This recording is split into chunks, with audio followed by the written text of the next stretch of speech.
I must say, I don't know that this is necessarily the best distance. You have a worldly person from the right, a skeptical person from the left, so maybe you should have had someone who's far more clear and definite and knows what can be done.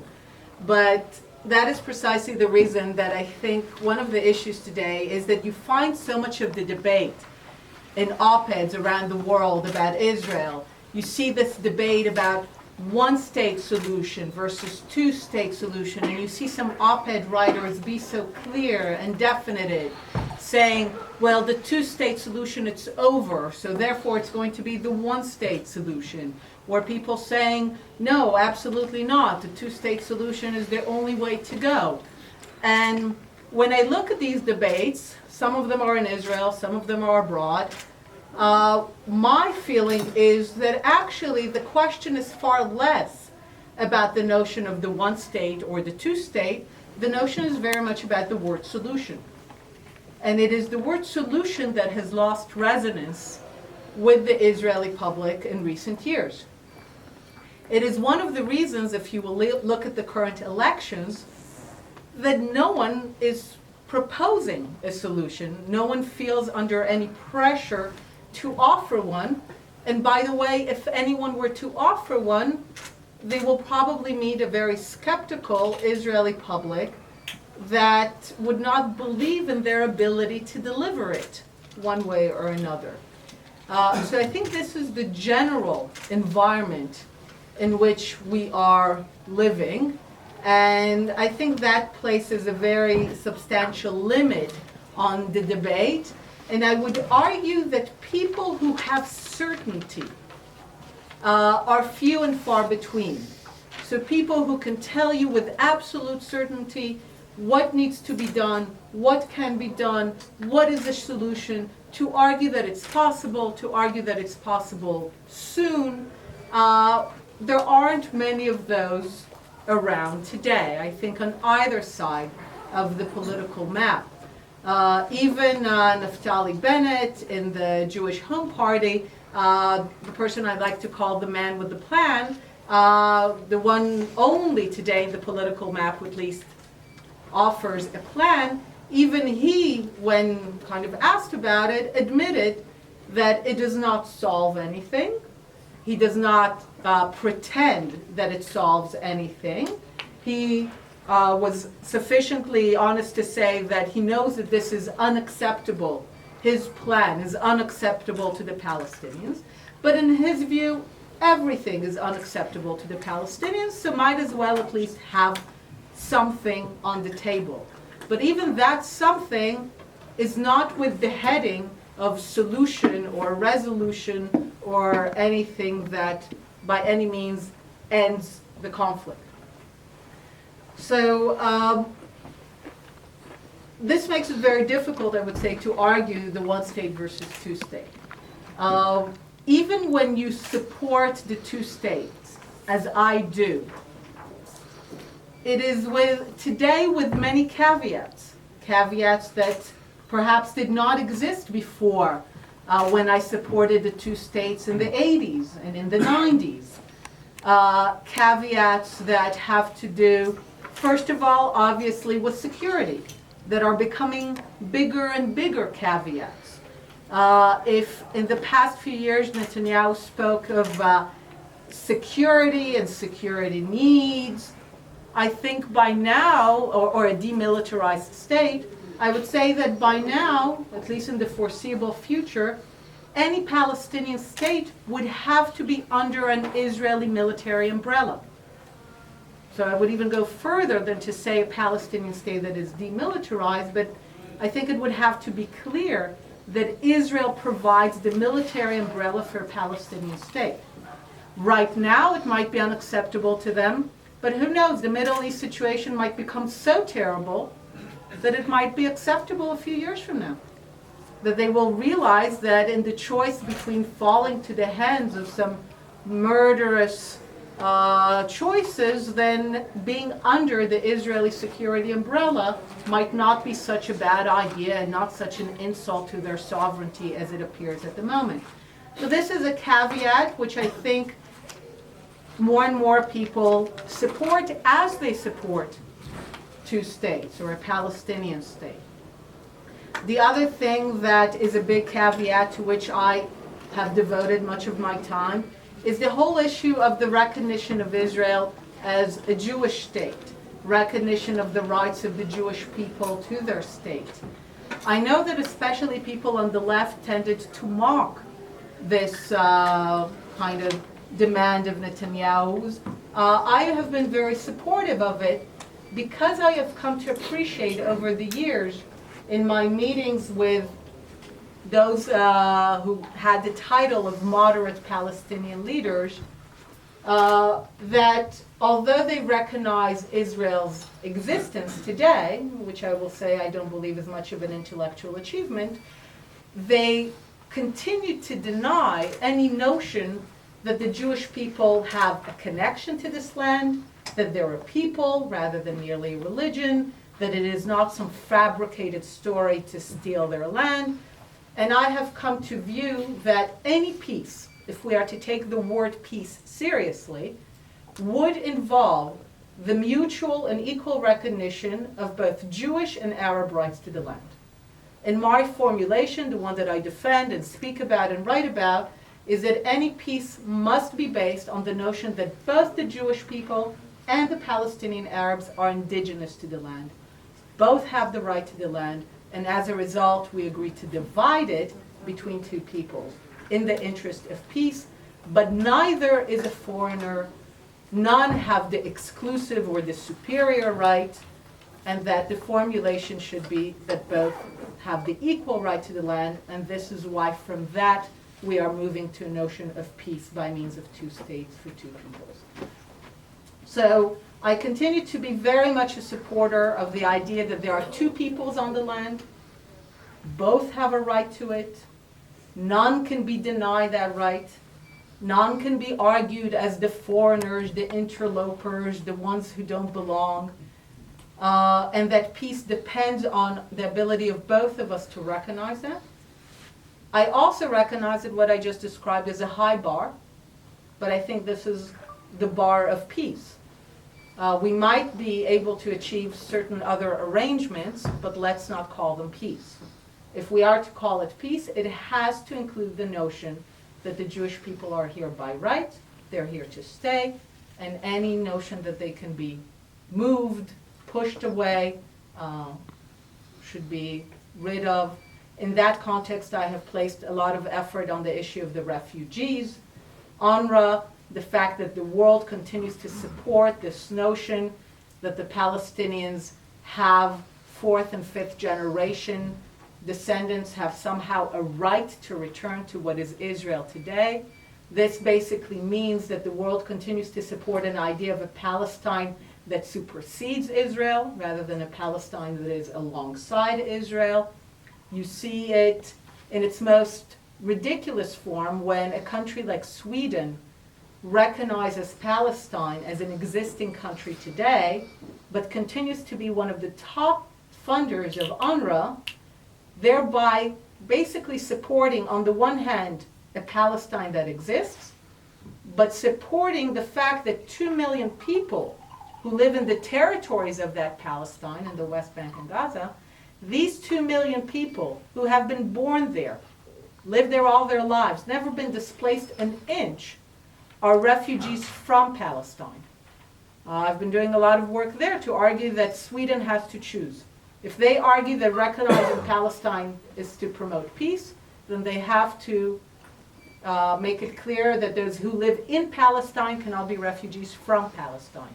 If they do not stop that, they should stop arguing that what they did promotes peace. But they can't have all three. They need to choose two of them. So I am very much of the view that there are two peoples to the lands, both have a right. Ultimately, the Palestinian Arabs have a right to self-determination.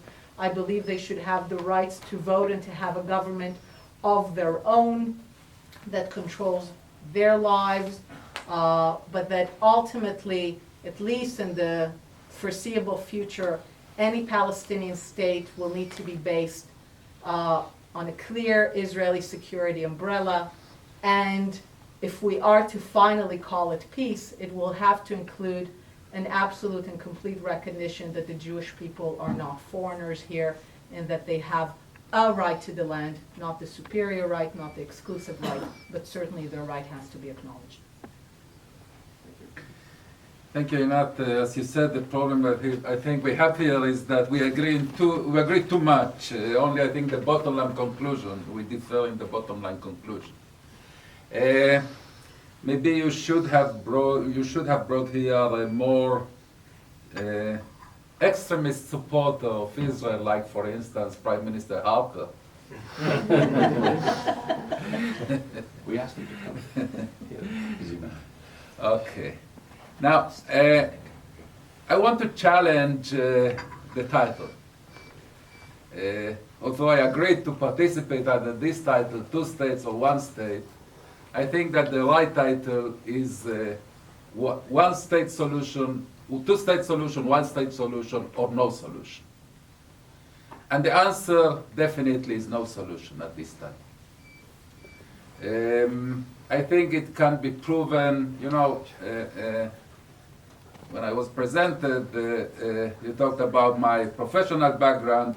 You are right, my degrees are not in political science nor in studies on the land of Israel. My master's degree is in finance. And I was taught that you can prove a theorem or a thesis, you can prove it either analytically or empirically. And I think that at this point we can prove both analytically and for sure empirically that at this time there is no solution to the conflict. The conflict, the Israeli-Palestinian conflict, or as I prefer to call it, the Jewish-Palestinian conflict, the Zionist-Palestinian conflict, is at this time a set of equations that does not have a solution. And I agree with Einat. Einat, as a matter of fact, in trying to draw a solution, she drew the problem. The conflict, the Jewish, the Zionist-Palestinian conflict is a genuine one, is a real one. It's not an artificial one. It is between 2 deep, sincere, genuine national sentiments that are totally incompatible. I cannot say that both sentiments are right. I believe, my narrative is the right one, obviously. But I have no doubt that they are both genuine and deeply sincere.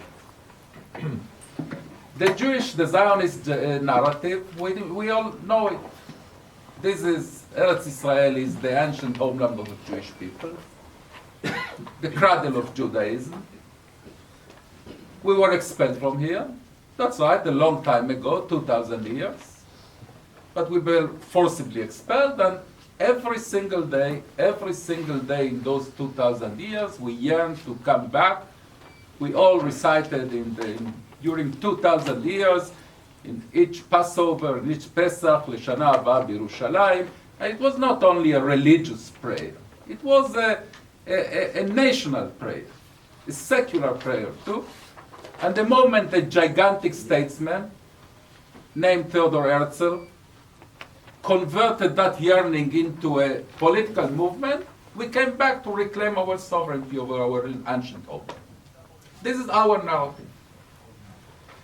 The Palestinian narrative is that the fact that King David stepped on these very places in which we are sitting here and reigned in Hebron and in Jerusalem is, on a temple was in the mount, is in the best case folklore, Jewish folklore. In the worst case is a fallacy, a Jewish invention. But in any case, is completely irrelevant from a political perspective. And for them, therefore, Zionism is a classic, late 19th century, European-born colonialist project. I dare to say that these 2 narratives are incompatible. you cannot find, I will analyze it from the Palestinian side. I don't know any national movement that compromised with another movement that he genuinely saw as a colonialist project. All those conflicts of this type, part of them were resolved tragically, and I'm very happy it didn't happen here, by genocide, and others by expelling the colonialists. Therefore, there were people of good, really of good intentions that said, okay, if this is the situation, let's impose on the parts, or let's suggest to both parts, not to find a just solution, but a practical one. We call it once partition, today we call it two-state solution. A two-state solution, I used to say that the two-state solution is the most beautiful diplomatic formula I know. It's really beautiful. It's round, smooth. Apparently, it solves everything. I call it I don't know if you know Bar Refaeli, our top model. I call it the Bar Refaeli of the diplomatic formulas. But it has two shortcomings, two deficiencies, very small. One is unattainable. It has been the only game in town, not since Oslo in 1993.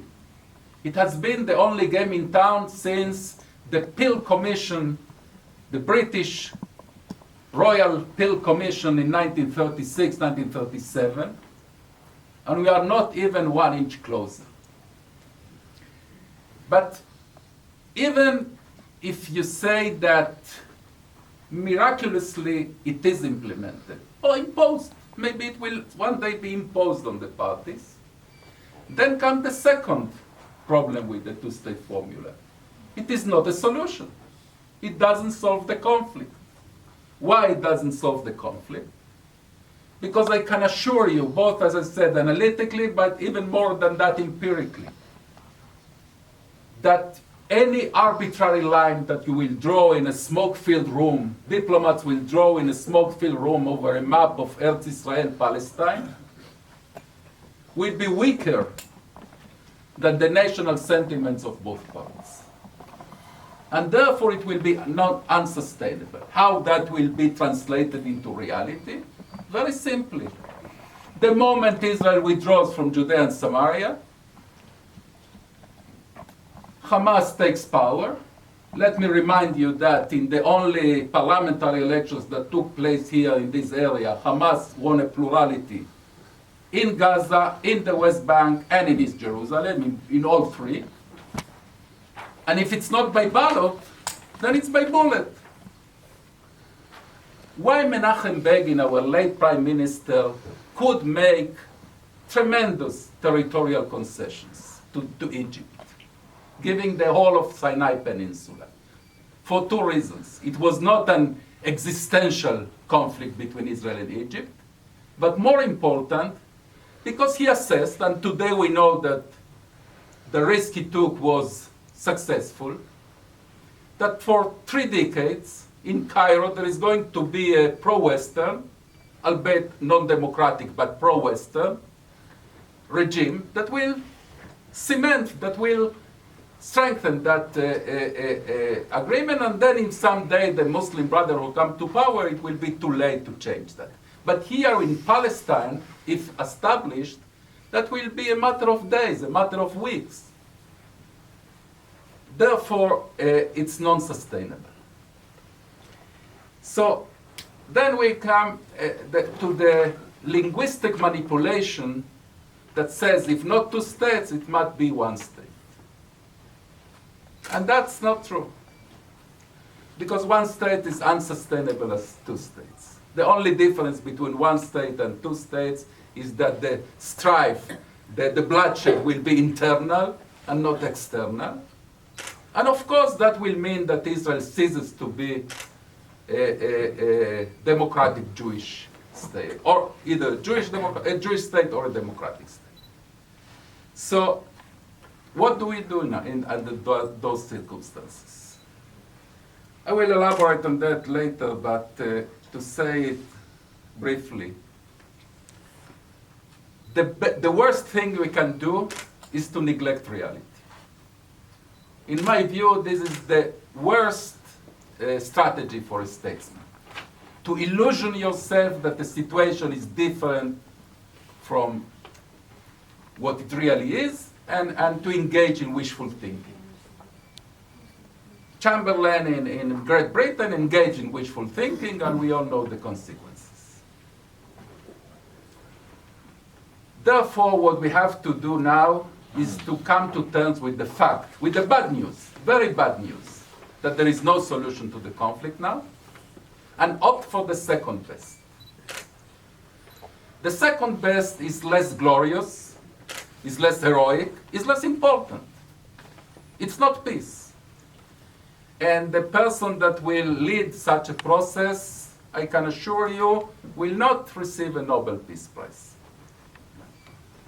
But it's doable. And what is doable? My suggestion is to analyze the current status quo, improve it as much as we can, dramatically in some issues. For instance, in Palestinian human rights, to improve it dramatically, and then strengthen it instead of undermining it. I will give you one final remark, and later I will go into details if you like. December 2012, I was in Washington in the Saban Forum, and the keynote speaker in the first evening was Hillary Clinton in her last appearance as Secretary of State, and maybe in her first appearance as a candidate for 2016, because Chaim Saban is a great supporter of her. And I was granted the privilege to ask one of the 2 or 3 questions she answered, and I said, Madam Secretary, you say that the status quo is non-sustainable, but maybe you make it non-sustainable. It's self-fulfilling prophecy. When the Secretary of State says it's non-sustainable, she makes it non-sustainable. But apparently it's going to be with us for some time. And I would suggest that a better strategy is to improve the status quo and then strengthen it. Now, I must admit it was not a question. It was a remark with a question mark at its end, that we all do now and then. But her answer surprised me. I expected a categorically no. And her answer was that you may be right in the short term. And she defined short term as 3 to 5 years. And then 2-state solution, etc., etc. And I tell you, I was encouraged by her answer. Later, I was discouraged by her successor, John Kerry. But I have only 2 discrepancies with her. What is short term? I think short term in our case is a generation, and not 3 to 5 years. It's 20 to 25 years. I was tempted to tell her that in Jewish history the short term is 200 years, but I didn't. And the other thing is that I think during this period, this lapse, new ideas should arise in order to solve the conflict. I dare to say that the simplistic 2-state formula and the simplistic 1-state formula will never solve the conflict, and we have to strive for completely out-of-the-box formulas, as strange and as political science fiction as they may sound today.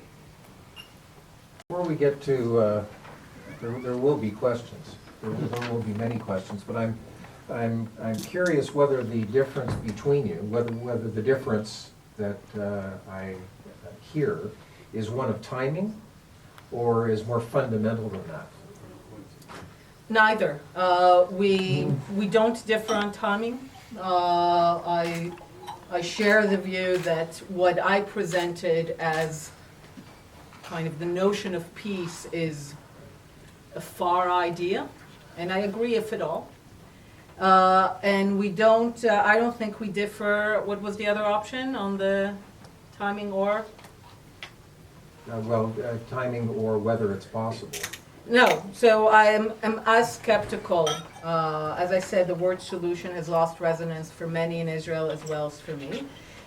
If I were to say ultimately where do we differ, is that is the traditional left-right division, and that is of course in the interim, which might last 5 years, 25 years, or 100 years, do you build settlements?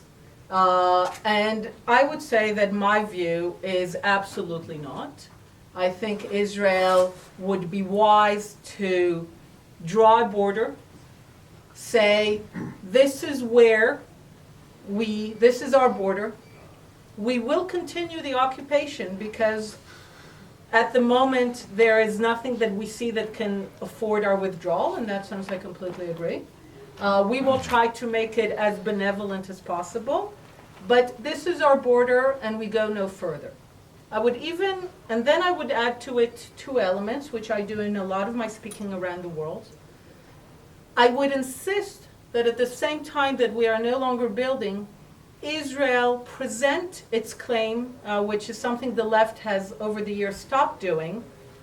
I think we should be able to do both. Not build settlements, set a border, but at the same time send the message to the world that we have both legal and emotional and historical claim to these territories, but we are willing to suspend that claim for the vision of peace. But we have a claim and we will defend the fact that we have it. We are not foreigners. Again, we have a right here. We have a connection. We have a historical connection, an emotional connection. Certainly, as much as I love Tel Aviv and would live nowhere else, the connection between the Jewish people and Tel Aviv is thinner than between that and Judea. So I think we should present our case while not acting on it. And also insist, and that's something that I also speak to, is that the settlements are not the obstacle to peace. Again, I think we should have a wiser policy of not building them, not expanding them, and being very clear on where we plan to end our border, where Israel ends. But also send a very strong message that this is not the obstacle to peace. And I completely agree with Dani that the obstacle to peace, one of my favorite quotes which has been brought to my attention, and I use it a lot in my talks, is by Ernst Bevin, the British foreign minister after World War II. As I'm sure you know, he was no friend to Zionism. And he goes to the British Parliament in February of 1947 to explain why the British are reneging on their mandate, why they basically can't do it anymore, and why they're giving it to the heir of the League of Nations that gave them to mandate, and why they're giving it back to the United Nations. And he says the following: His Majesty's government has come to the conclusion that there is an irreconcilable conflict of interest in Palestine. Irreconcilable. And then on he goes to detail the following. For the Jews in Palestine, the essential point of principle is to attain Jewish sovereignty. So the Jews want a state.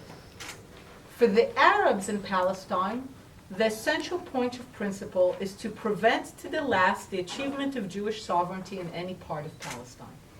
So it's a fascinating definition and analysis of the conflict, and in fact the best predictor of behavior of the sides ever since. The Jews want a state, and yes, given the chance, they will enlarge it as much as they can. But they will take whatever they can get. The Arabs want the Jews not to have a state.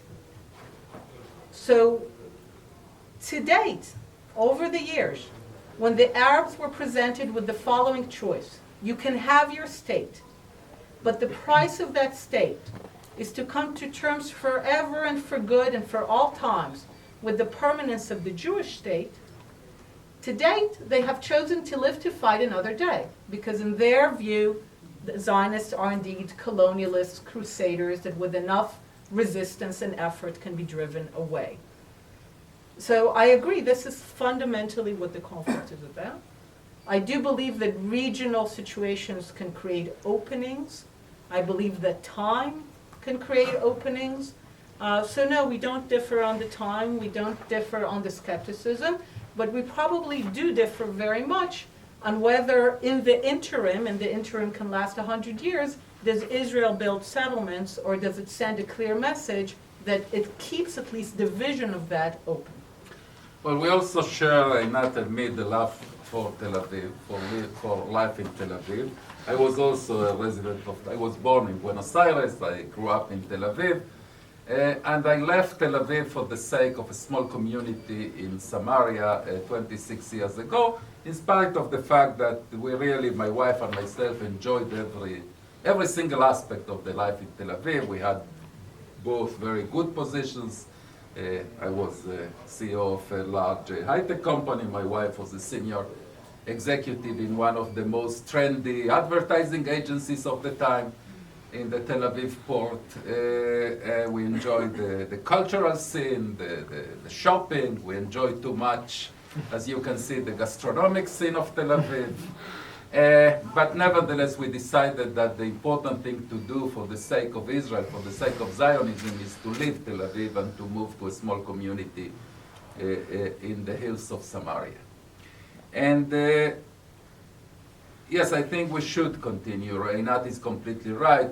We should continue to, I don't think to expand the settlements is the right definition, but to exercise the Jewish right to live in the cradle of Judaism. You know, when I am asked why we left Tel Aviv and moved to Samaria,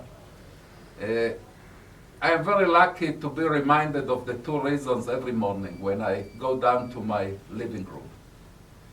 And we have a big window that looks to the west.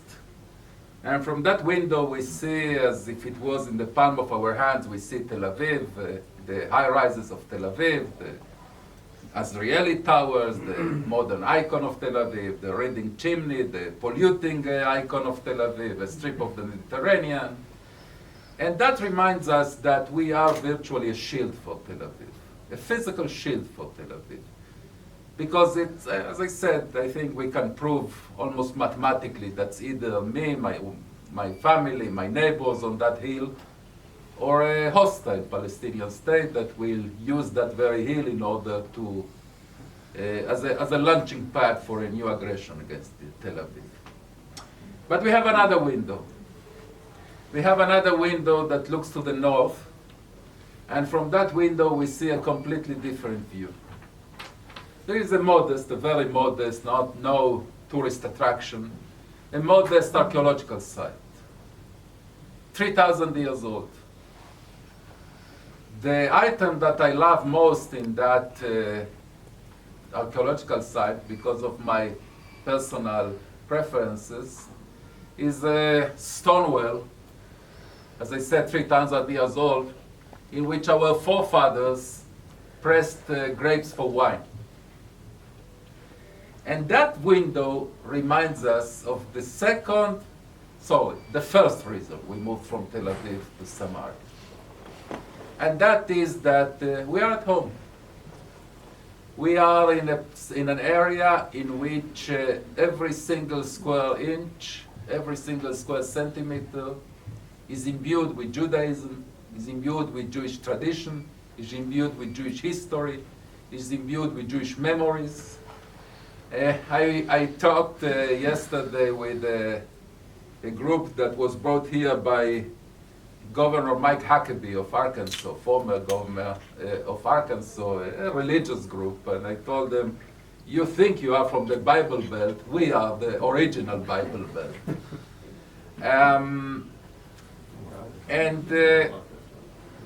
Yes, I think it's a primary Israeli Jewish interest to revive Jewish presence on those areas. Now, I can understand whoever says, in spite of the fact that it is a primary, a very important Jewish interest to the renaissance of Jewish life on Judea, in Samaria, in Bethel, in Shiloh, and Hebron, we will give up that right to achieve peace. But not to achieve peace, and still to be hostage of Palestinian rejectionism and not fulfill our right to to the most exciting project that I can think about, renovating the Jewish presence in the areas in which, all the Maccabean sites almost all the Maccabean sites are in Judea and Samaria. The first capital of Israel is in Judea and Samaria. Hebron, I think it's doesn't make sense in my. So it's not a question of expanding. When you portray it as expanding settlements, it sounds like, a colonialist project, an expansionist project. No, it's a simple Zionist project that I see no reason to withhold it for any other reason than achieving peace. But if it doesn't bring us closer to peace, then there is no reason whatsoever to do that. And I will tell you something more than that. I am not a religious person. My relationship with the Almighty is one of the issues that I decided that I will clarify with myself when I retire. Till now we are in cordial relationship, but haven't decided if we recognize each other.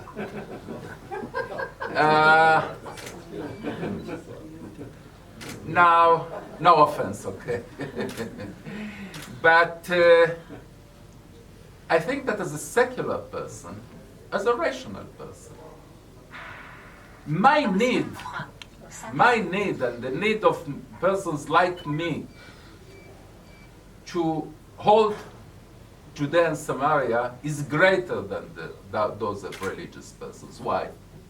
Because a religious person, the religious community, is reminded 24/7 of their Jewishness by the mitzvot, by the practical doings.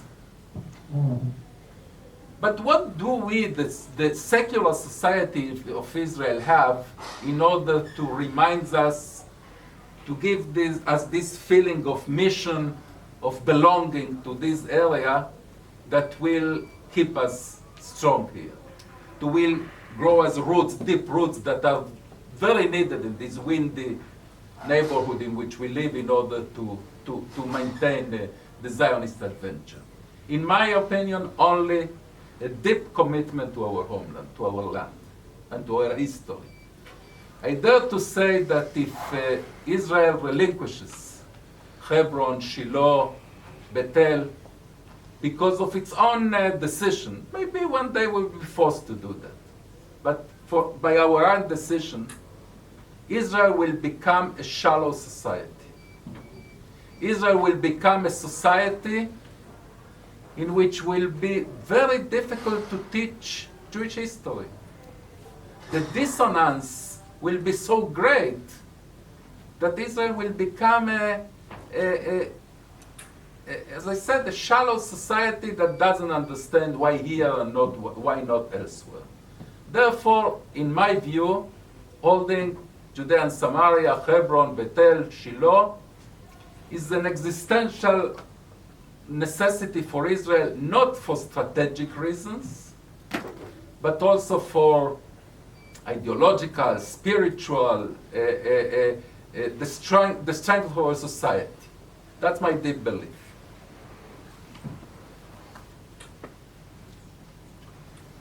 Joel? So, first of all, great debate and no debate. No debate, that's right. I have to say that for the past 3 days, we've been sequestered in this room or in other rooms with both fantastic speakers and a ton of food. But I have to ask you a question, and since you're our last speakers here, Mr. and Mrs. John Goldberg, who sit in Ashkelon or Tel Aviv or Efrat. They go to work, they have kids.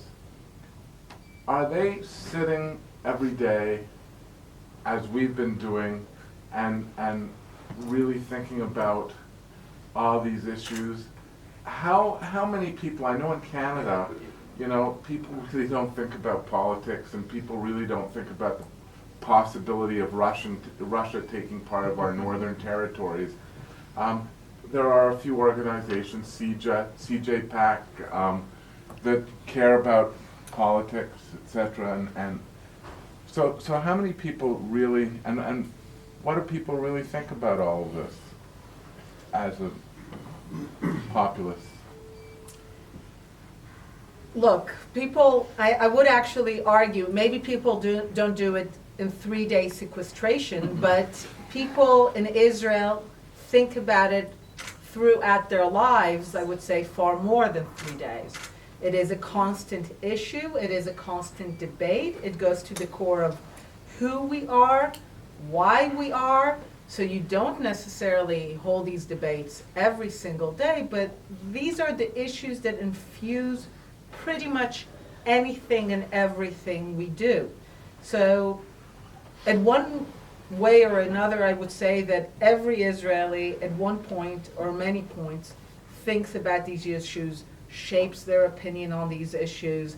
It's not kind of an elite affair where people consider, let's say, something that I work on a lot is the relationship between Israel and the Jewish people. Right. That I would say is an elite affair, where you have few people who seriously think about how this relationship should look like and devote their time, and most Israelis don't.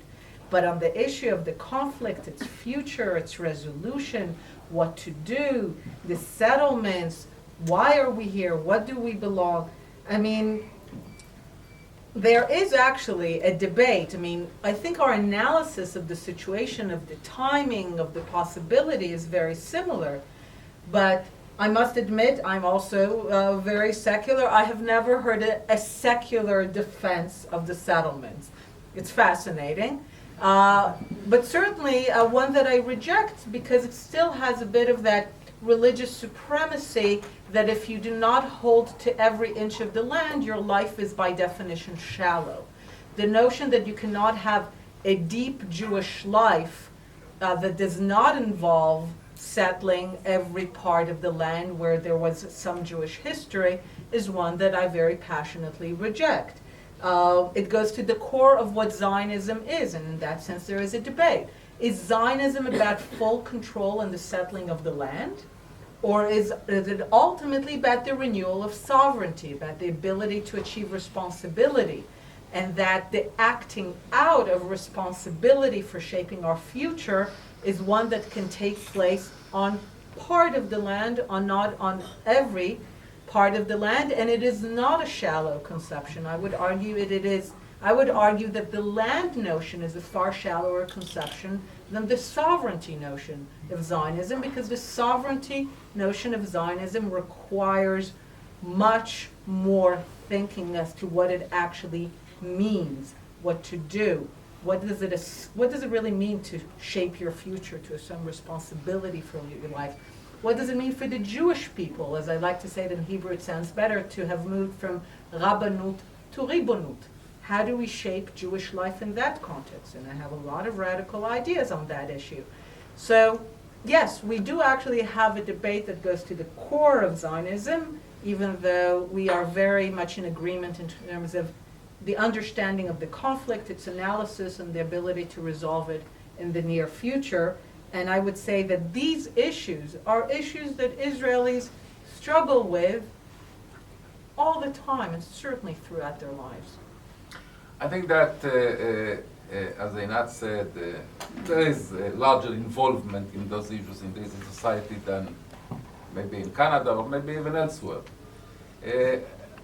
I think that most Israelis at least have gut feelings about those issues. I can't say that every Israeli sits and analyzes the pros and cons of every strategy and the analytical perspective, empirical perspective, etc., etc. But I think that every Israeli, or more or less every Israeli, has a gut feeling, sometimes a tribal one, by the way. We are a society that is becoming even more and more divided by kind of tribes. And those that deviate from their established view of their tribe are relatively small numbers. But I would say that yes, there is more involvement that in many places. I must now also add, or I would add also a political observation on that. I don't know if in this Einat will agree with me because it involves some criticism of the left in Israel.